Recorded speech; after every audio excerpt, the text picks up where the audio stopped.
A month of October month is a breast cancer awareness month. So that's why I want to call Dr. Mohammad Masumul Haq for this session. Thank you everyone. Assalamualaikum. Good evening.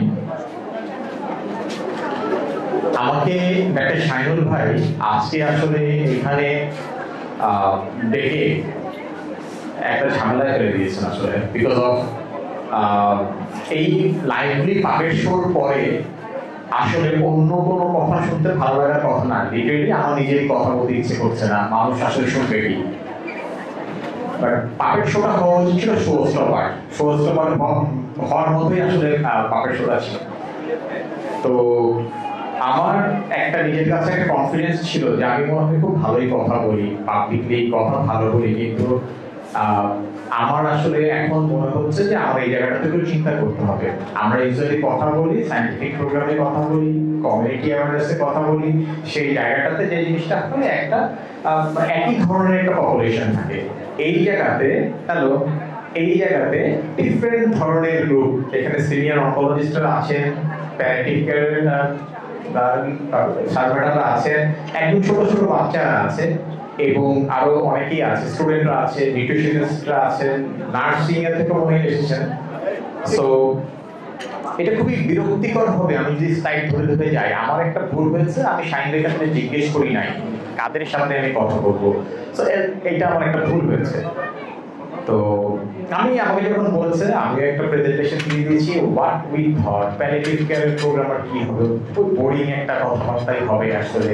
But palliative care যে আসলে এতটুকু colourful হতে পারে, আমি আজকে এই জায়গাতে না আসলে এইটা বিশ্বাস করতে পারতাম না। তো থ্যাংক ইউ শাহিন ভাই, কথা বলার জন্য না, আমাকে এখানে আসলে আমন্ত্রণ জানানোর জন্য। অ্যাট দ্য সেম টাইম আমরা যারা ক্লিনিক্যালি কাজের সাথে ইনভলভ, আমি ধারণা অ্যারাউন্ড 90% ভাববেন প্যালিয়েটিভ কেয়ার এন্ড কেয়ার লাইফের শেষ সময়কার একটা কিছু কেয়ার। আমারও তাই ধারণা ছিল, কিন্তু বাংলাদেশ ক্যান্সার সোসাইটিতে যখন স্যারের সঙ্গে আমার কথা হয়েছে, সেই দিন আমি আসলে প্রথম জানলাম যে প্যালিয়েটিভ কেয়ার আসলে একদম জীবনের শেষ পর্যায়ে না, প্যালিয়েটিভ কেয়ারটা আসলে অনেক আগে থেকে শুরু হয়। আমরা যে জায়গাটাতে বলি মানে ব্রেকিং দ্য ব্যাড নিউজ, সেখান থেকে আসলে প্যালিয়েটিভ কেয়ার শুরু হয়, হয়তো বা আরো আগে থেকে শুরু হতে পারে। তো আমি আসলে ধরে ধরে বোরিং স্লাইড, স্ট্যাটিস্টিক্স এর স্লাইড আছে এখানে অনেক কিছু আছে, আমি সেইভাবে না যাই। আমি ওর কথা একটু বলি, আমার ছেলেটা দেখতে অনেকটা ওরই মতো। আমাকে একদিন প্রফেসর হাইসার বলছিলেন যে তুমি যদি তোমার ছেলেকে একটা জিনিস বুঝিয়ে বলতে পারো, তখন তুমি ভাববা যে ওই ব্যাপারটা সম্বন্ধে তুমি বোঝো। তো আমিও র্যান্ডমলি সেদিন বাসায় যে জিজ্ঞেস করলাম, আচ্ছা বাবা বলো, ওর ধারণা ওর মা হচ্ছে ডাক্তার, আমার ওয়াইফ অপথলমোলজিস্ট, আর বাবা হচ্ছে ডেন্টিস্ট। কেন তার ধারণা আমি ডেন্টিস্ট আমি জানি না। তো আমি বললাম যে বাবা বলো আসলে ক্যান্সার কি। তো সে একদমই চিন্তা না করে সে বললো ক্যান্সার একটা ভুল। পরে আমি বুঝলাম সে ভেবেছে ক্যাসপার, একটা ক্যারেক্টার আছে ক্যাসপার, হোয়াটএভার, বাট আসলে কিন্তু তাই, মানে ও বুঝে বলুক না বুঝে বলুক, আমি আসলে তখন রিলেট করলাম আসলে তো একটা ভূতের মতোই ব্যাপার আর কি। কারণ যেটাকে ভয় না পেলে হয়তো জয় করা সম্ভব আর কি, রাইট? তো এটা ওকে দেখে, ওর নাম মনে নাহিদ বা নাসির, ওকে দেখে আমার মনে পড়লো আমি বেটার আসলে আমি যাদের সামনে কথা বলতেছি ওনাদের সাথে সামনে এই কথাগুলো বলার কোনো মানেই নাই ইন্ডিভিজুয়ালি। বাট আপনারা যারা আছেন, আমি একটু বলি, আমি একটু অন্যভাবে চিন্তা করি, অন্যভাবে একটু বলি, বিকজ অফ আমার মানে যেটা বললাম, আমার কথা বলার যেই কনফিডেন্স বিশাল আঘাত দিয়েছে এই পাপের শো। আমি আসলে ওভাবে যাবো না। আমি কয়েকটা গল্প বলি, বিশেষ করে যারা আছেন, যারা আমি জানি না আপনার মেডিকেল ব্যাকগ্রাউন্ডের কিনা। মেডিকেল ব্যাকগ্রাউন্ডের হলে এই গল্পগুলো আপনারা ডেইলি লাইফে আপনারা এগুলো দেখেন বা ডিল করেন। আমি বাংলাদেশ ক্যান্সার সোসাইটিতে কাজ করি অনেকদিন ধরে। এর পাশাপাশি আমার একটা অর্গানাইজেশন আছে, ক্যান্সার অ্যাওয়ারনেস ফাউন্ডেশন, যেই ব্যানারে আজকে আমি এসেছি আজকে এখানে কথা বলতে। আমরা মূলত ক্যান্সার অ্যাওয়ারনেস নিয়ে কাজ করি, পেশেন্টদের কিছু ওয়েলফেয়ার নিয়ে কাজ করি। তো আমি ক্যান্সার সোসাইটিতে রোগী দেখছি। এক মহিলা ছিলেন, লালবাগে থাকতেন, ব্রেস্ট ক্যান্সারের পেশেন্ট। ভদ্রমহিলা এসে তার ছেলে নিয়ে আসে এবং তারা খুব কেয়ার করে, তার মাকে খুব যত্ন করে, সবকিছু তারা মেনটেন করে, টাইম টু টাইম আসে, ফলো আপ, কাউন্সিলিং, কোনটাই তারা মিস করেন না, রাইট? তো একদিন এসে বললেন ছেলেকে বাইরে রেখে আসলেন, বলে আমি একটু ডাক্তার সাহেবের সাথে কথা বলি। তো আমি দেখলাম ওনার মনটা খুব খারাপ। তো আমি জিজ্ঞেস করলাম যে কি হয়েছে, আপনি তো খুবই চেয়ারফুল লেডি। বলে এবং টেনে দিলেন যে আমাকে বলেন তো যে ক্যান্সারটা কি আমার থেকে আমার নাতির কাছে ছড়াবে কিনা। সরি, না কেন, আপনার কাছে আপনার এই প্রশ্ন কেন? তখন উনি বললেন যে আমার একটাই নাতি, যাকে আমি আদর করি, যাকে নিয়ে আমি ঘুমাই, যার সাথে আমি খেলি, ক্যান্সার হওয়ার পর থেকে আমার থেকে তাকে আলাদা করে রেখেছে, কারণ এই জীবাণু যদি তার মাঝে চলে যায়। আমি খুবই অবাক হলাম, কারণ তারা এমন না যে একদম প্রত্যন্ত অঞ্চল থেকে এসেছেন, তারা এগুলো জানেন না বা জানবেন না। আমার ডিফারেন্ট, আমার তো মানে অবাকই লাগলো। আমি ভদ্রলোককে ডাকলাম, ডেকে জিজ্ঞেস করলাম আপনারা কি এরকমটা করেন? বলেন হ্যাঁ, আসলে বলেন তো এটা কি ছড়াবে, আমরা তো আসলেই ভয়ে আছি। একটা জিনিস হতে পারে, আপনার রোগী কিমোথেরাপি পাচ্ছে, তখন তার কিছুদিন পর্যন্ত তার নিজের ইমিউনিটির জন্য যদি আপনারা মনে করেন, সেটা আলাদা জিনিস, কিন্তু আপনার রোগী থেকে অন্য কারোর মাঝে ক্যান্সার ছড়াবে না, সে খুব রিলিফ হলেন আর কি। আশা করি এরপরে তাদের সেই ভুল ধারণাটা কেটেছে।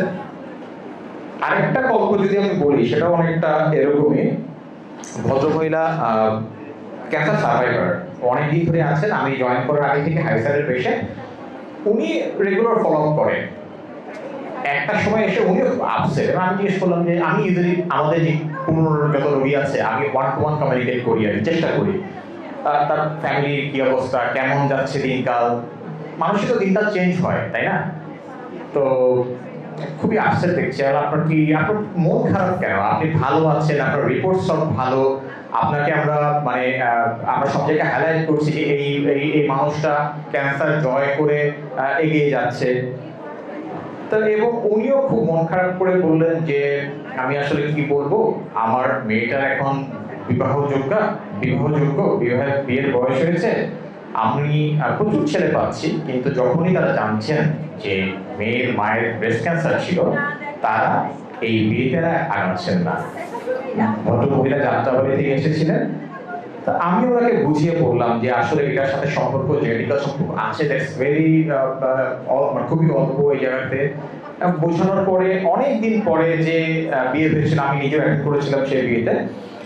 এই যে মিসকনসেপশন গুলো আমাদেরকে আসলে মানে ভোগায়, এগুলো আসলে খুবই মানে কি বলবো, খুবই দুঃখ দেয়, আমাকে খুবই দুঃখ দেয়। এরকম অনেক গল্প আছে, আবার দুই একটা মানে মজার বা আশার গল্প আছে আর কি।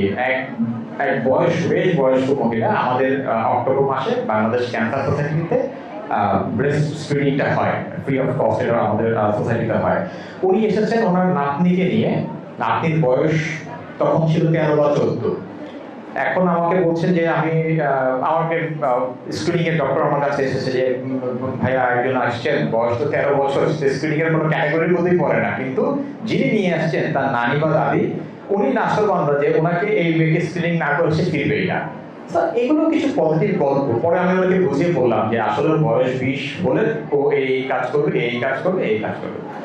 তো আমি আসলে শাহরুখ ভাই, আমি আসলে মানে স্লাইড যাচ্ছি না, বিকজ অফ এটা যে আসলে খুব একটা কাজ হবে না। আমাদের আসলে ফাইট করতে হবে এই আমাদের যে ভুল ধারণাগুলো রয়েছে, যে মিথগুলো রয়েছে, এই মিথগুলোর এগেইনস্টে আসলে আমাদের। আমি একটা কথা খুব বলি যে ক্যান্সার রিস্ক ফ্যাক্টর নিয়ে যখন কোনো প্ল্যাটফর্মে কথা বলি, আমি বলি যে সবচাইতে ভয়াবহ রিস্ক ফ্যাক্টর হচ্ছে আমরা জানি না, এবং যেটা জানি সেটা ভুল জানি। This is the primary risk factor. আপনি টোবাকো বা অন্যান্য সমস্ত কিছু তো আছে, কিন্তু আমরা জানি না, অজ্ঞতা এবং যতটুকু জানি সেটা ভুল জানি, সবকিছু মিলে খুব ভয়াবহ একটা অবস্থা। যদিও এখন অনেক অংশেই চেঞ্জ হচ্ছে আস্তে আস্তে, তারপরেও আমি বলবো যে কতটা যে মানে এখন আমরা এরকম কি পাই।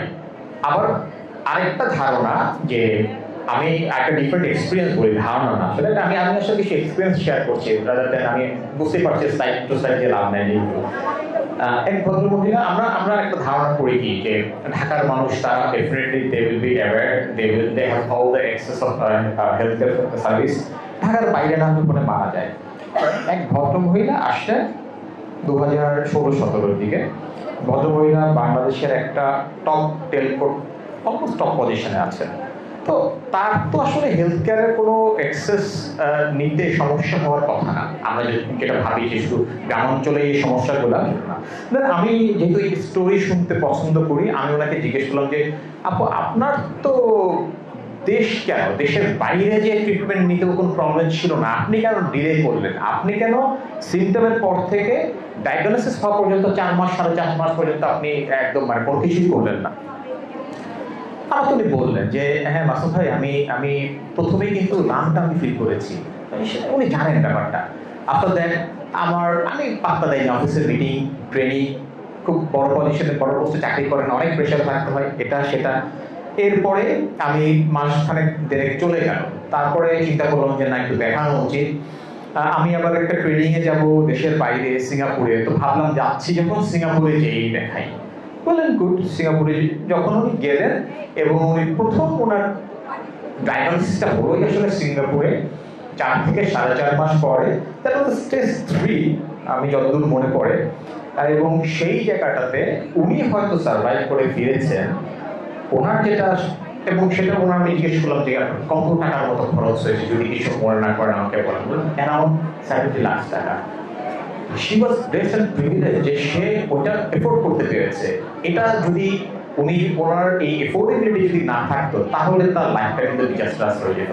আমরা সবসময় ভাবি যে যারা একটু আন্ডার প্রিভিলেজ তারাই হয়তো বা অ্যাওয়ার না, তারাই হয়তো বা মানেন না, বা তারা হয়তো বা এই বিষয়গুলোতে তাদের এক্সেস থাকে না ডাক্তার দেখানোর। এইটা আসলে সবসময় সত্যি না। এটা ডিফারেন্ট এক্সপিরিয়েন্স। সো অক্টোবর মাস ব্রেস্ট ক্যান্সার অ্যাওয়ারনেস মাস, আমাকে টাইটেলটা দেওয়া হয়েছিল স্ক্রিনিং নিয়ে। সো এই যে 3 জনের কথা বললাম, একদম লাস্টে যে আপুটার কথা বললাম, সবার ক্ষেত্রেই কিন্তু ক্যান্সারটা অনেক আর্লি আমরা ডিটেক্ট করতে পারতাম যদি তারা রেগুলার স্ক্রিনিংটা করতেন। এখন আমি একটু যদি জিজ্ঞেস করি যারা মেডিকেল ব্যাকগ্রাউন্ডে থাকে না, আপনারা কি স্ক্রিনিং শব্দটার সঙ্গে পরিচিত? এনিওয়ান পরিচিত? ফাইন। আমি মানে এখানে লাইফ সায়েন্সের মোটামুটি স্ক্রিনিং শব্দটার সঙ্গে পরিচিত যেহেতু, আর ওখানে যাওয়ারও প্রয়োজন নাই। আমরা একটু 44 নম্বর স্লাইডে চলে যাব, যেখানে একটা ছোট্ট ভিডিও আছে। আমি একদম ভিডিও দিয়ে শেষ করি, ফাঁকিবাজিও করলাম একটু আসলে সবকিছু মিলিয়ে।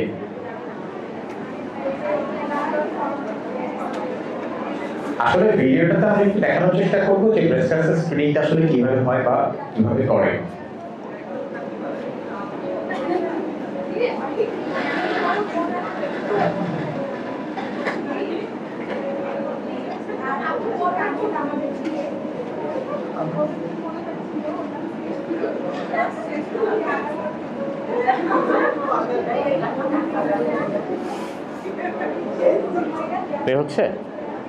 প্লে হচ্ছে না? আচ্ছা ঠিক আছে, ভিডিও যদি নাও হয় আমি তাহলে একটু বলে যাই। স্ক্রিনিং খুব মানে আমি যদি বলি স্ক্রিনিং, তার সেটাই স্ক্রিনিং। আপনার যখন কোনো ধরনের কোনো রোগের লক্ষণ নাই, তখন একটা টেস্ট করে আপনি যদি বন্ধ করে দেন, তখন একটা টেস্ট যদি করে আপনি সেটা দেখেন। আমি একটা ছোট্ট উদাহরণ দিই, সেটা হচ্ছে সবার বাসায় তো ডায়াবেটিক্সের মেশিন আছে, ডায়াবেটিস মেজার করে। যে আমার কোনো লক্ষণ নাই, আমার ওজন কমছে না, পিপাসা হচ্ছে না, আমি একটু এমনি একটু দেখলাম ব্লাড দিয়ে যে আসলে আমার ব্লাড গ্লুকোজটা কত, দিস ইজ স্ক্রিনিং। বাট যখনই আপনার লক্ষণগুলো আসবে, আপনার গলা শুকিয়ে যাচ্ছে, ওজন কমে যাচ্ছে, আমরা জানি সবই এগুলো, তখন যখন আপনি করবেন দ্যাটস নট স্ক্রিনিং। বাট তারপরেও ব্রেস্ট ক্যান্সারের ক্ষেত্রে স্ক্রিনিং হচ্ছে ম্যামোগ্রাম। এটাই হচ্ছে ব্রেস্ট ক্যান্সার। প্লে করে হয়েছে? আচ্ছা আমি তাহলে শেষ করে নিই, তারপরে আপনি একবারে প্লে করে দেন। হ্যাঁ, সো যখন বয়স 20, একজন যখন একজন মহিলা যার বয়স মেয়ে, যার বয়স 20, তখন থেকে উনি প্রতি মাসে একবার সেলফ ব্রেস্ট এক্সামিনেশন বলে একটা মেথড আছে, সেটা উনি করবেন। রাইট? কোন সময়টাতে করবেন? এটা করবেন মাসিক শেষ হওয়ার 10তম দিনে। যাদের নিয়মিত হয় না তারা একটা নির্দিষ্ট দিন ঠিক করে নেবেন, এটা তার জন্মদিন হতে পারে, মাসের 1 তারিখ হতে পারে, বা এরকম কিছু একটা। আফটার 30 থেকে 40 বছর বয়স পর্যন্ত প্রতি 3 বছর পর একবার একজন ডাক্তার বা হেলথ কেয়ার প্রোভাইডারকে দিয়ে উনি ব্রেস্টটাকে চেক আপ করাবেন। ক্লিনিক্যাল ব্রেস্ট এক্সামিনেশন আমাকে বলি। এট দ্য সেম টাইম প্রতি মাসে একবার করে উনি কিন্তু ওনার নিজের ব্রেস্ট চেক করবেন। আফটার 40 আমরা বলিও যদিও গাইডলাইন অনুযায়ী 1 বছর পর পর, বাট যদি সবকিছু ওকে থাকে 2 বছর পর পর করলে হবে। এবং মেমোগ্রামটা করা জরুরি আফটার 40 এর আগে আসলে মেমোগ্রাম করে খুব একটা লাভ হয় না। এবং একজন চিকিৎসকের পরামর্শে যখন থাকবেন উনি বলবেন কত বছর বয়স পর্যন্ত যে এটা করা যেতে পারে। শুধু একটা গ্রুপ যাদের ফ্যামিলিতে ব্রেস্ট ক্যান্সার রয়েছে, মায়ের দিকে খালা, বোন, মা, যাদের ব্রেস্ট ক্যান্সার রয়েছে তাদের ক্ষেত্রে গাইডলাইনটা একটু আলাদা। তাদের ক্ষেত্রে আপনারা যেটা করবেন, আপনারা একজন অনকোলজিস্ট, একজন ব্রেস্ট সার্জনের পরামর্শ নিয়ে স্ক্রিনিংটা রেগুলার করাবেন, কারণ সেক্ষেত্রে সবকিছু আগে থেকে শুরু করতে হয়। তো দিস দ্য হোল থিং। আমি আসলে একটা ভিডিওটা প্লে করি। এই জায়গাটাতে ব্রেস্ট সেলফ এক্সামিনেশনের একটা টেকনিক থাকবে, যেটা আমরা একটু দেখলে এই জিনিসটা আমাদের মনে থাকবে। জি, প্লে করতে পারেন।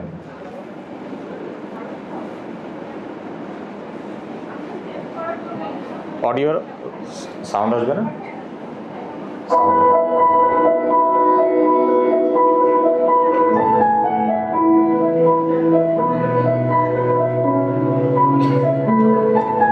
Let's get started. Step 1. Stand in front of the mirror and check your breasts for the changes including change in your breast size or shape, thickening of the skin in the breast or underarm area, swelling, warmth, redness or darkening of the breasts, dimpling or puckering of the breast skin, an itchy, scaly sore or rash on the nipple, pulling in of your nipple or another part of your breast, or pain in one part of the breast. Step 2. Now raise your hands and look under your breasts for the same changes. Also feel for lumps or hardness in this area. Step 3. Next, check your nipples for any discharge or fluid secretion. Nipple discharge may be watery, milky, yellowish, or even tinged with blood and should be checked immediately. Step 4. Lie down on a firm surface on your back and using slow circular motions, feel your breasts for any kind of lump. Follow a pattern to be sure that you cover the whole breast.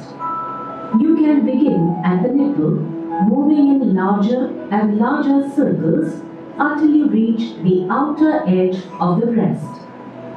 Check the inner part of your armpit as well.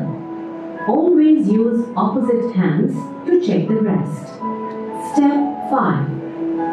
Stand up and repeat the same circular motions from step 4 across each breast.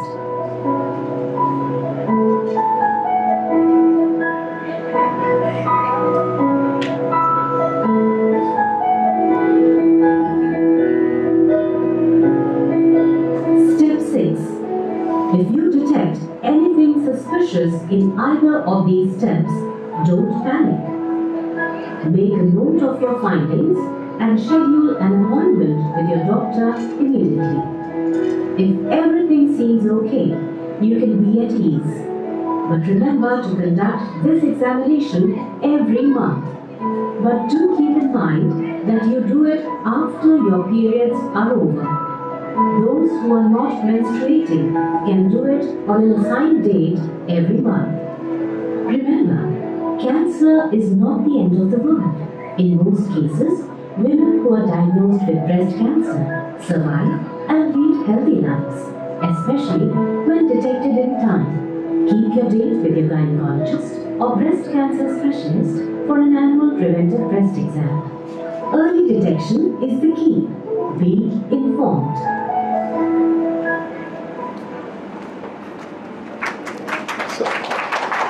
মোটামুটি আমার presentation শেষ। শুধু একটা কথা বলে যাই, আমি medical স্টুডেন্টদের একটা কনফারেন্স থেকে আসলাম, সেখানে আমার oncological advancement research and care নিয়ে একটা টপিক ছিল।